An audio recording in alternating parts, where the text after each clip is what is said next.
بسم اللہ الرحمن الرحیم۔ اورنگزیب عالمگیر بڑا مشہور مغل شہنشاہ گزرا ہے۔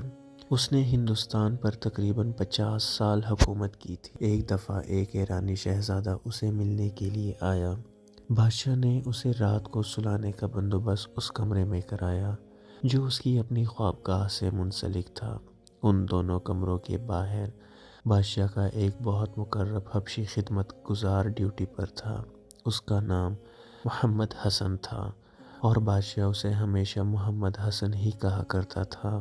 اس رات نصف شب کے بعد بادشاہ نے آواز دی، حسن!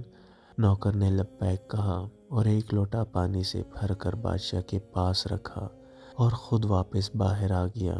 ایرانی شہزادہ بادشاہ کی آواز سن کر بیدار ہو گیا تھا اور اس نے نوکر کو پانی کا لوٹا لیے ہوئے بادشاہ کے کمرے میں جاتے دیکھا اور یہ بھی دیکھا کہ نوکر لوٹا اندر رکھ کر باہر واپس آ گیا ہے۔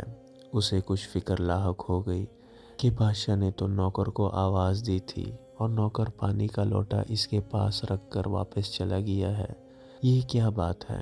صبح ہوئی تو ایرانی شہزادے نے محمد حسن سے پوچھا کہ رات والا کیا معاملہ ہے؟ مجھے تو خطرہ تھا کہ بادشاہ دن نکلنے پر تمہیں قتل کرا دے گا، کیونکہ تم نے بادشاہ کے کسی حکم کا انتظار کرنے کے بجائے لوٹا پانی سے بھر کر رکھ دیا اور خود چلے گئے۔ نوکر نے کہا، عالی جاں، ہمارے بادشاہ حضور اکرم صلی اللہ علیہ وآلہ وسلم کا اسم گرامی بغیر وضو نہیں لیتے۔ جب انہوں نے مجھے حسن کہہ کر پکارا تو میں سمجھ گیا کہ ان کا وضو نہیں ہے، ورنہ یہ مجھے محمد حسن کہہ کر پکارتے ہیں، اس لیے میں پانی کا لوٹا رکھ دیا تاکہ وہ وضو کر لیں۔ سبحان اللہ!